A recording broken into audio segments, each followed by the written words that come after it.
everyone, it's Selena here. Welcome back to my channel. Chances are you're watching this video because you purchased a Reeva vest pattern and you want to know how to put it together. Or you could also just be watching this because you love sustainable clothing and sewing content. So you've come to the right place.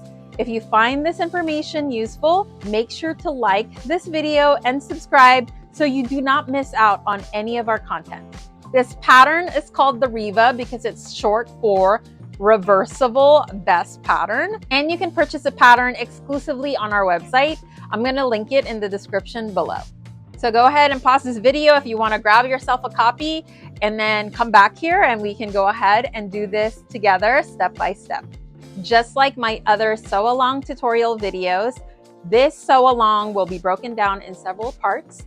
Make sure to subscribe to my channel so you do not miss out when I drop a new video with a new tutorial. In this video, I will jump immediately into the sewing portion. If you would like to see how I download the pattern, print it out, and then piece them together, I have a separate video for that. Link is in the description. The other step you will need as well is to cut your fabrics. I also have a separate video for that on how I cut my vintage fabrics in order to proceed to the next step, which is the sewing part. Also, just a quick reminder and a piece of advice, make sure to make a test garment or a prototype before cutting your vintage or thrifted final fabric. Remember, you only have one of these, or sure, maybe you have a very big piece and you can cut several of them. But in order for you to make sure that you have a smooth sailing final fabric, make sure to make a practice one first. And that is my most professional advice I can ever give to anyone who is ready to take their garments into the next level of making it look professional. And also, if you make a practice garment, you can make your adjustments and adjust your patterns, or maybe the length is too long. Maybe you want a little bit more ease around the chest area.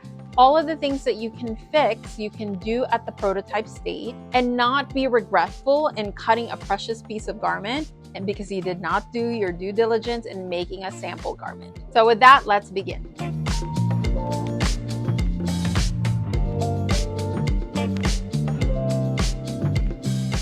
If your machine cannot handle very thick layers, you can always do this part by hand. Or you can make this garment not using any batted or quilted materials and line the garment instead using the optional lining provided in the pattern. I will also be making a video tutorial for the lining option. Stay tuned for that. For the garment I am sewing today, I'm going to be using the slimmer option that's on the pattern. The green line indicates the new sewing line, which means I have to cut away the excess seam allowance. For cutting thicker materials, I recommend a power cutting tool. A sharp traditional fabric scissors will also do. As a reminder, the front bodices are paired, means that you have to flip your pattern piece over to cut the other side of your bodice. Don't forget to clip all your notches marked on the pattern. For cutting the back bodice, I will also do the same and use the slimmer fit option. For the ruffles that will go along the sleeves and the edge of my neckline, I will go ahead and use this very fun printed vintage bedsheet.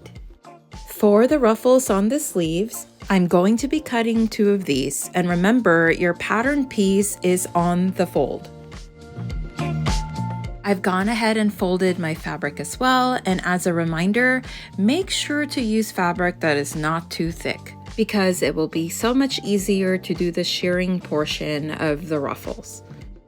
Just like the front and back bodices, we are going to use the slimmer fit, which again means that the green dash line is going to be my new sewing line and I have to cut the excess seam allowance.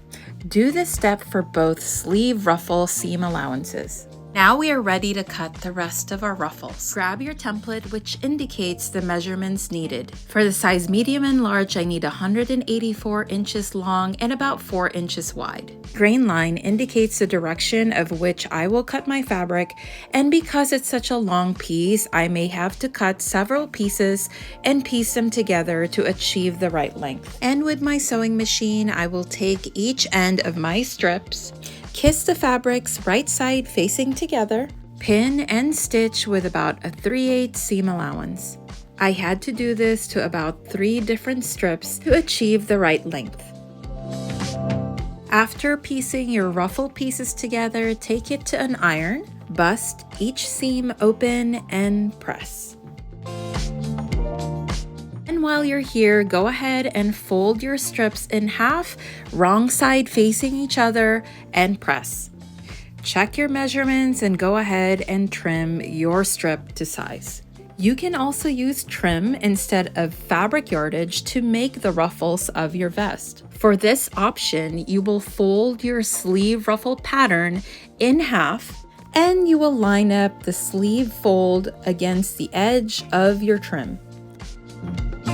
Pin in place and cut just like the previous step. We will do the same step with the rest of the ruffles.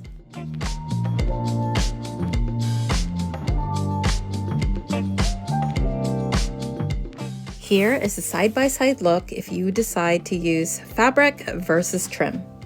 Moving on to the next step, let's prepare our bias binding. The finish width measurement is 1.25 inches wide. If you cannot find this size in the store, you can always find something wider and cut it down to size. If you decide to make your own bias binding, I will go ahead and link some videos on how to do this on your own. To find out exactly how much you need, refer to the first page of your PDF file. This is where you will find the required woven bias tape measurements for each section of your vest that requires binding. I'll be running a quick checklist to make sure all my pieces are ready before I start to sew.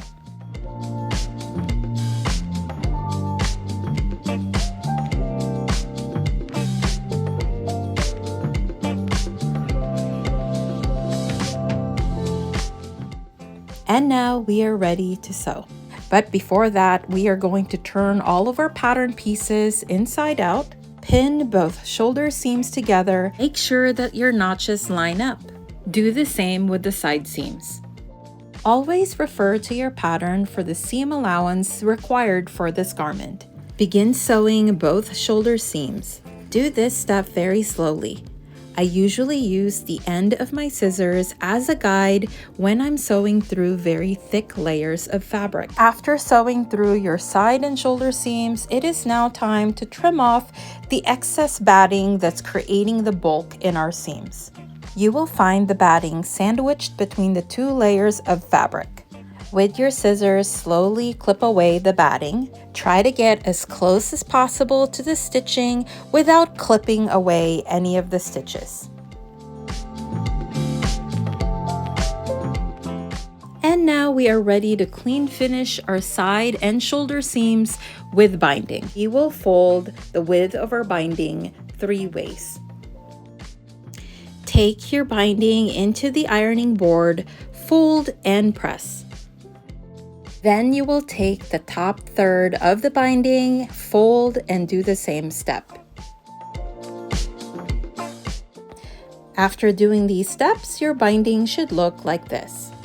Take your shoulder seam and your binding and trim to size.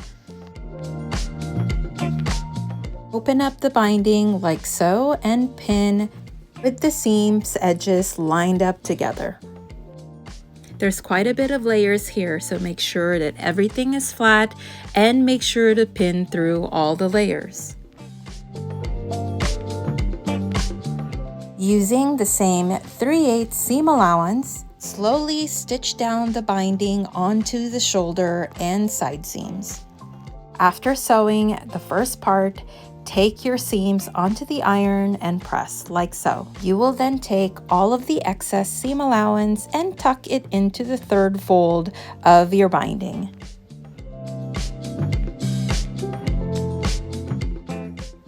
Once all the seam allowances are wrapped around the binding, fold it to the other side flat. Secure the binding with pins. Take this to your sewing machine and sew along the edge line.